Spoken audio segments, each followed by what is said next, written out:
Hello बच्चों, let's read the question. The question says each of these questions contain two statements, assertion and reason. Each of these questions also has four alternative choices, only one of which is the correct answer. You have to select one of the codes A, B, C and D given below. और codes हैं ए में क्या है, assertion is correct, reason is correct, reason is a correct explanation for assertion. मतलब ए assertion भी correct है, reason भी correct है, और ये जो assertion है इसको ये रीजन है ये करेक्टली एक्सप्लेन कर रहा है. ओके, और बी में है assertion is correct, reason is correct, reason is not a correct explanation for assertion. ये assertion करेक्ट है, रीजन भी करेक्ट है, बट जो रीजन है वो जो करेक्टली इसको जस्टिफाई या एक्सप्लेन नहीं कर रहा है असर्शन को.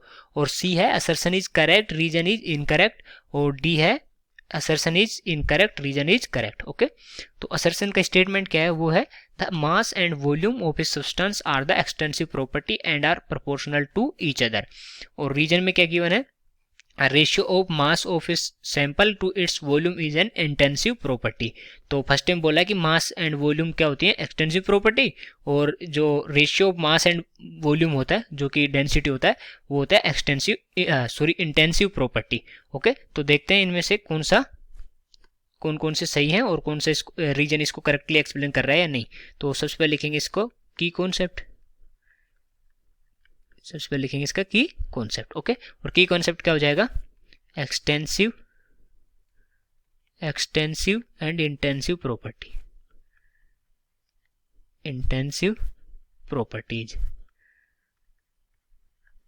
ओके, ये हो जाएगा इसका की कॉन्सेप्ट. तो एक्सटेंसिव और इंटेंसिव प्रॉपर्टी देखते हैं. एक्सटेंसिव प्रॉपर्टी, एक्सटेंसिव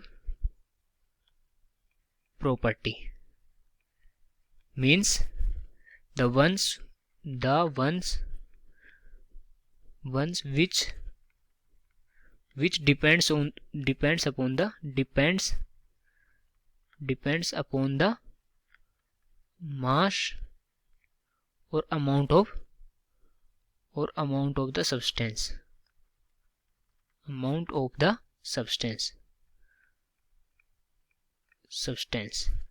ओके, ये होती है ये एक्सटेंसिव प्रॉपर्टी. इसी तरह अगर इंटेंसिव प्रॉपर्टी देखें, इंटेंसिव प्रॉपर्टी में क्या होता है, जो मास पे डिपेंड नहीं करती. Okay, does not depends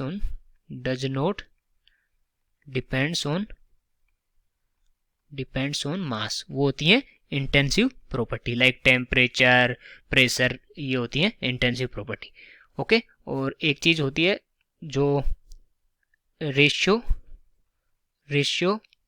of two extensive property, ratio of two extensive property is intensive property, is an intensive property. Okay, तो जो दो एक्सटेंसिव प्रॉपर्टी है उनका जो रेशियो होगा वो क्या होगा, इंटेंसिव प्रॉपर्टी. ओके, तो यहां अगर अपन देखें तो मास एंड वॉल्यूम दोनों क्या किस पे डिपेंड करते हैं, मास एंड वॉल्यूम अमाउंट पे डिपेंड करते हैं. तो मास एंड वॉल्यूम तो क्या होगी, ये होगी एक्सटेंसिव प्रॉपर्टी. एक्सटेंसिव क्यों होगी, क्योंकि ये अमाउंट पे डिपेंड करते हैं और जो वॉल्यूम होता है वो भी अमाउंट पे डिपेंड करता है. ये दूसरे रीजन में गिवन है कि ratio of mass of a sample to its volume is an intensive property. तो ये इंटेंसिव होती है क्योंकि जो मास पर वॉल्यूम क्या होता है, मास का और वॉल्यूम का रेशियो क्या होता है, डेंसिटी. और अभी अपन ने देखा था कि जो ratio of two extensive property is an intensive property, तो ये डेंसिटी क्या हो जाएगी, इंटेंसिव प्रॉपर्टी. ओके, और जैसे वैसे फॉर एग्जांपल देखें तो 1 लीटर जो वाटर होता है उसका भी डेंसिटी 1 होता है, और अगर 100 लीटर वाटर ले लेंगे तो उसका भी डेंसिटी 1 होता है. ओके, तो ये क्या होगी, इंटेंसिव प्रॉपर्टी. अगर ये असर्शन रीजन को एक बार पढ़ें तो mass and volume of substance are extensive property, तो ये तो करेक्ट हो गया. और रीजन क्या है, the ratio of mass of a sample and it's volume is an intensive property, तो ये भी करेक्ट हो गया. बट ये जो रीजन है ये असर्शन को करेक्टली एक्सप्लेन नहीं कर रहा, क्योंकि इसमें पूछा है कि मास एंड वॉल्यूम एक्सटेंसिव प्रॉपर्टी है, बट इसमें गिवन है कि जो डेंसिटी होती है, डेंसिटी वो है इंटेंसिव प्रॉपर्टी. मतलब दोनों करेक्ट है, पर ये इसको जस्टिफाई नहीं कर रहा या एक्सप्लेन नहीं कर रहा.